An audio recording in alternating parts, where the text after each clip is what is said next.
Ibn Ataillah al-Iskandari, L'abandon de la volonté propre, chapitre 33, à propos d'une invocation de notre maître Aboul Abbas, que Dieu soit satisfait de lui. C'est cette acceptation particulière qu'avait en vue le cheikh Aboul Abbas el-Mursi, lorsqu'il dit dans la partie finale de son oraison, où il formule des demandes à Dieu, « Accorde-nous une subsistance salutaire, qui ne nous soit pas un voile en ce bas monde, et qui ne nous vaille pas d'être questionnés, soumis à la reddition des comptes, ou châtiés dans l'ultime demeure. Une subsistance servie sur le tapis de la science de l'unicité divine et de la loi sacrée, tandis que nous serons préservés de nos passions, de nos désirs et de notre nature grossière. » Commentaire. En même temps qu'il demande une subsistance salutaire, celle-là même qui est garantie à l'étudiant en sciences sacrées, le maître expose en quoi elle consiste. Il s'agit de celle qui ne s'accompagne pas d'un voile en ce bas monde, et qui n'est point soumise à une demande de compte dans l'au-delà. Tout ce qui s'accompagne d'un voile ne saurait en effet être dit salutaire, puisque celui-ci a pour effet de briser l'intérieur du serviteur, de briser le secret intime, takassur sir, en le privant de la présence divine et en l'éloignant des prémices de l'illumination. Le commun des mortels ne voit comme subsistance salutaire que celle que l'on obtient sans aucune fatigue, car les insouciants ne trouvent de bonheur que dans la félicité corporelle, tandis que, pour les êtres doués d'entendement, il n'est de félicité que celle qui réjouit le cœur. Quant au voile relatif à la subsistance, dont le maître demande qu'il soit levé, il peut être de deux sortes, soit que tu en viennes à oublier Dieu à force de te préoccuper des causes secondes, soit que tu jouisses des dons qui te sont consentis au lieu d'y rechercher un supplément de force pour mieux lui obéir. La première sorte d'insouciance survient lors de la recherche de la subsistance, la seconde au moment où l'on dispose de celle-ci. Mais le maître demande de surcroît une subsistance qui ne nous vaille pas d'être questionnée dans l'ultime demeure. En effet, il nous sera demandé des comptes au sujet de l'acquisition de tout bienfait dont nous aurons été les bénéficiaires ainsi que le Coran nous l'apprend. Puis vous serez interrogés ce jour-là à propos des bienfaits que nous vous avons octroyés.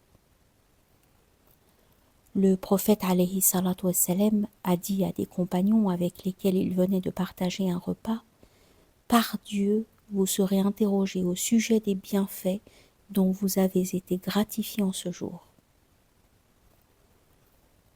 Notre maître Aboul Abbas, que Dieu lui fasse miséricorde, avait coutume de dire à ce sujet, « Au jour du jugement, l'examen des comptes honorera certaines personnes et en humiliera d'autres.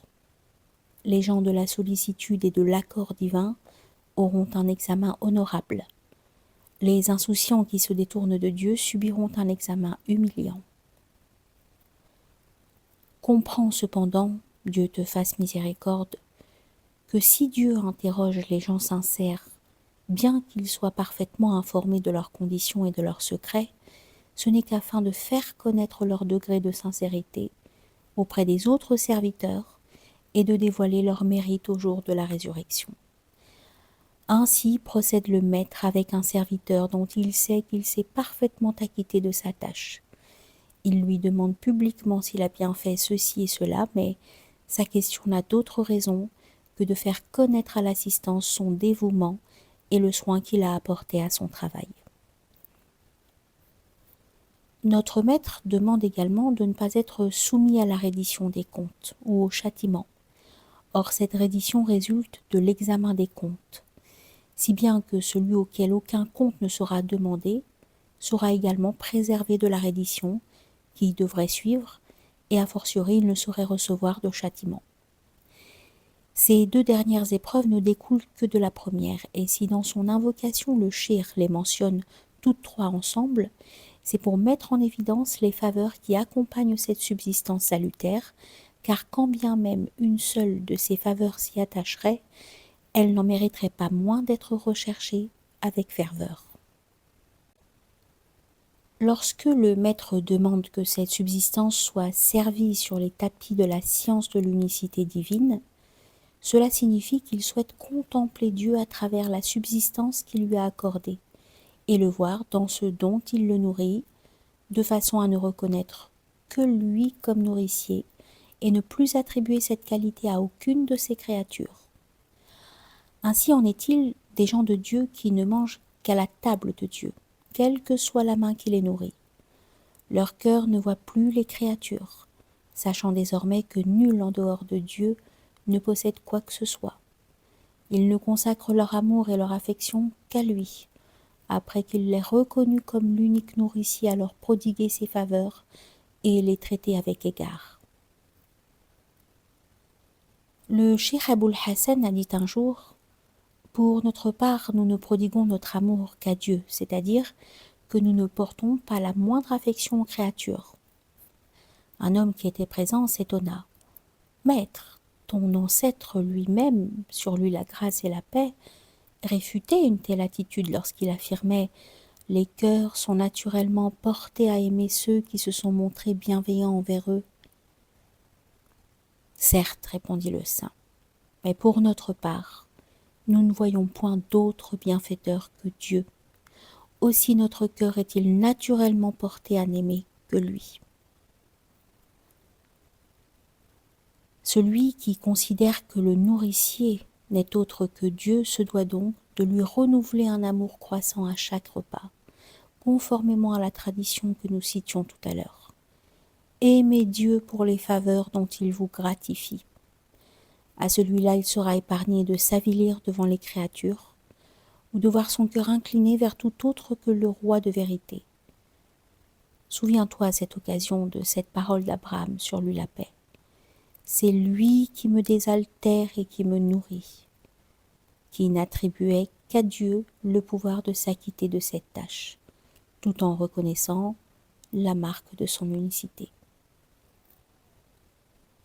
Le maître demanda encore que cette subsistance lui soit servie sur les tapis de la loi sacrée, car qui s'abandonnerait à professer un monisme absolu, itlaq al-tawhid, en attestant que le royaume n'appartient qu'à Dieu et que nul ne lui est associé dans une possession quelconque, sans dans un même temps s'astreindre à un exotérisme rigoureux, serait immanquablement jeté dans la mer de l'hérésie, el-zandaqa, et sa condition spirituelle se dégraderait rapidement. Ce qu'il faut, c'est être conforté par cette réalité, bil haqiqa muayyadan, tout en restant fermement attaché à la loi, bil shari'a muqayyadan. L'homme pleinement réalisé ne s'abandonne pas sans frein, ou encore il ne se laisse pas submerger par. Donc il ne s'abandonne pas sans frein à la réalité, sans pour autant vouer un attachement stérile à la lettre de la loi.